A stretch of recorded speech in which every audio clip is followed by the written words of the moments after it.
up on all these dates. And the reason why all these niggas is not trying to beg is because even though I'm saying that I want to go out for a Red Lobster meal, really, I'm out here giving that I'm stuck on somebody else's guy. So, yeah, I know. It's not even an entanglement, you guys. It's a dalliance, okay? I'm having an emotional dalliance, if you will. And it needs to be done. That much I do know. Don't you hate that feeling when you're just like, I want to be done, but you can't be done? And it's not even that you can't. It's like, it's almost like there is a mental corridor of freedom that you don't have access to. All right, let's move on. What is going on with you? You know, can I ask you a question? Okay. For those of you, and I'm only talking to those of you who actively date, how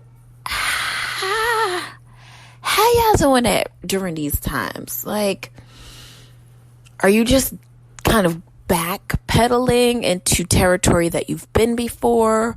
Are you just throwing caution to the wind and saying like, hey, they're attractive. I hope that they rinse and gargle and that they wash their hands for what amounts to the duration of happy birthday every time they use the bathroom? Well, I will say this.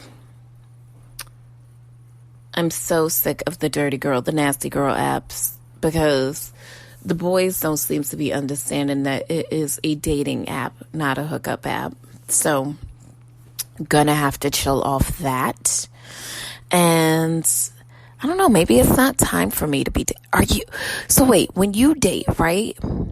Like somebody new, not even somebody that you have been dating, but like somebody new. Do you hug when you sit? Like, do y'all take off your masks? Have y'all been going out to eat in the local New York areas, like eating on the sidewalk? Have y'all been getting into that? Listen, I think, okay, so I went to a Mexican restaurant this week down in the city, and it wasn't odd to be sitting on the sidewalk. I mean, a lot of places in the city have sidewalk eating. It was odd to see this little, like, it was like almost like a VIP island section in the street for the same restaurant, and I thought that was weird. But for the most part, I actually don't mind. Now, I know like it depends on where in the city that you're dining, because there are some places where you are doing outdoor seating, but it is a high traffic like motor vehicle area. So like that's weird. But if you're doing it in like Westchester, where they have shut down the streets, then you're golden. All right. So let's get into the mess, because this is a condensed version of the show today anyway. So don't look at me with the side eye. So your president, signed an executive order to provide an extra $400 a week to unemployment recipients. And he also extended the student loan relief. Now, Donald Trump officially addressed the next steps in his COVID relief operation, which he says will include an extra $400 per week for unemployment recipients. The previous amount was $600, and he also said student loan interest rate relief will be extended until the end of the year. How dope is that? Now, speaking from the standpoint of like dope on a scale of 1 to 10, it's really more like a 4, because the country can afford to do more. But considering that both the Democrat and Republican parties seem to be in breakdown of talks for providing a second round of stimulus payments, I think we'll take our wins where we can get them. Did you guys see this week also that there was a story that came out that Kanye acknowledged the fact that he was acting in a I don't even know, like in a Decepticon role, I guess, to siphon a certain amount of votes away from Joe Biden, almost seemingly guaranteeing President Trump the second win. Now, I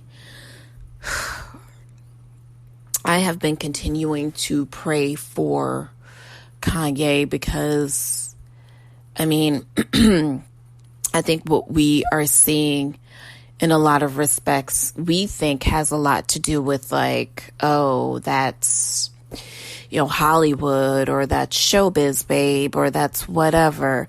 But I think that like, it's got to be a crazy world where you're living in, where you decide that it is okay for you to be, by and large, in a very contrarian kind of way, for you to be such a distraction that you would not only, like, it's like another level. Like, you're not breaking down, some young lady that, you had a bad relationship with, or, some other rapper that, may or may not have did it to your woman. You are literally destroying the lives of hundreds and thousands and millions of people just by deciding that you are going to foolishly take part in a almost guaranteed no-win situation.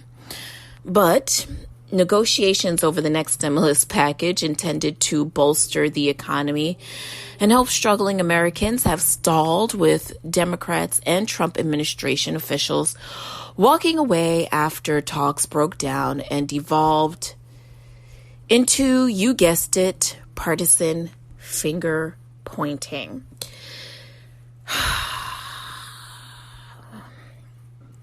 I don't know. I just feel like it's definitely been one of those things where you are watching it happen and you almost can't even believe it. But nonetheless, here we are.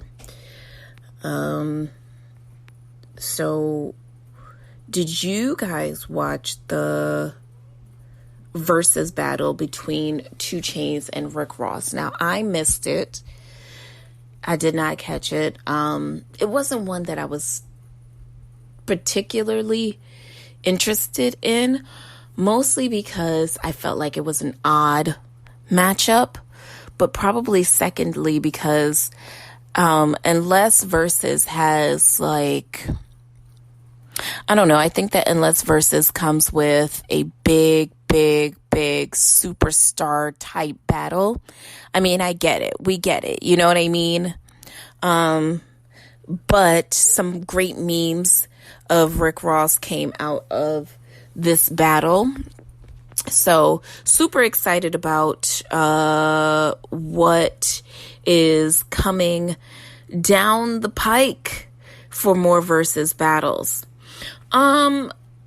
Have you guys heard the new Victoria Monet album? So popstress Victoria Monet, who, quite frankly, how have we all been sleeping? How have I been sleeping on this young lady for so long? Now, Victoria, who is a legendary songwriter and who had her very first LP back in 2014, Nightmares and Lullabies Act 1, has now come back with a new EP called Jaguar.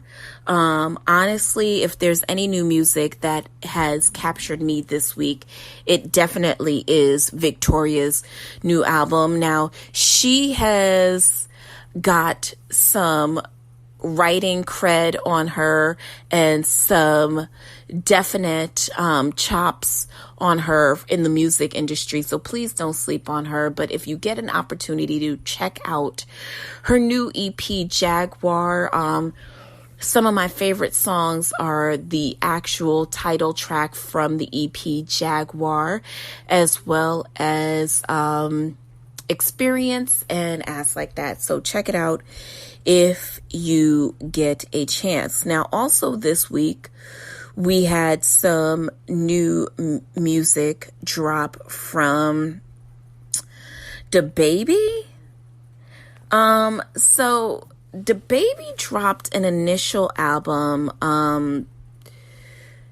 back in 2018, 2019, and then has never really stopped giving us music since that time. And so he seems to have dropped a new 24 song, I guess, mixtape, so to speak. I have not checked it out, but it does feature appearances from Gunna, from Roddy Ricch, and from Young Thug. So if you guys have a chance to check that out, I'm actually on the fence with DaBaby right now. But also reggae artist Popcaan, down with the OVO crew, dropped a album as well. And this album features 19 tracks. It is Popcaan's first album since his 2019, or it's the first time we're getting music from him since his 2019 release of the album Vanquish. Now, the album features it features Drake, it features Style OG, it features Party Next Door, as well as Jada Kingdom and French Montana. So I haven't heard that, but that definitely is something that I would like to get down with. And I think my sleeper for the week comes from the artist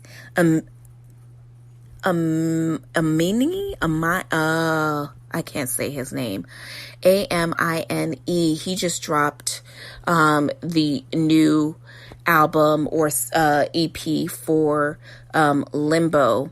So if you do get a chance, he is off of Republic Records, and you guys should definitely go ahead and give him a go. He's been dropping music since 2016, I believe. Speaking of music, so it's being announced that Whitney Houston's family, or whoever's in charge of her estate, is working on releasing another biopic, I Want to Dance with Somebody, which officially has a release date for Thanksgiving of 2022. Now, it looks like we're getting closer than ever to the film. Deadline reports that Sony's TriStar Pictures have won the rights to I Want to Dance with Somebody, the feature film on the life and the music of the iconic Whitney Houston, who just so happens to be celebrating a birthday today. Shout out to you, Whitney Houston, and happy heavenly birthday. The studio has already set a Thanksgiving 2022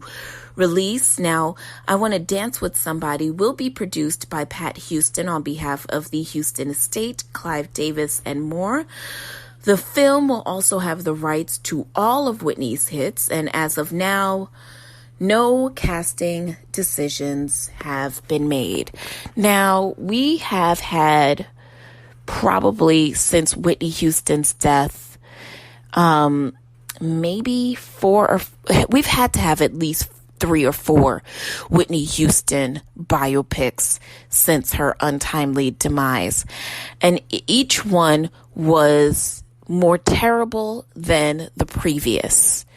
I think my thought process is, number one, not enough time has gone by since Whitney's passing, and had not gone by for her family and for her estate to constantly be dragging her image through the mud with the, remember they had the concert and they did weird holograph of her, and they've done several movies. I just think that, like, because we got the Deborah Cox movie, we got the movie that had the girl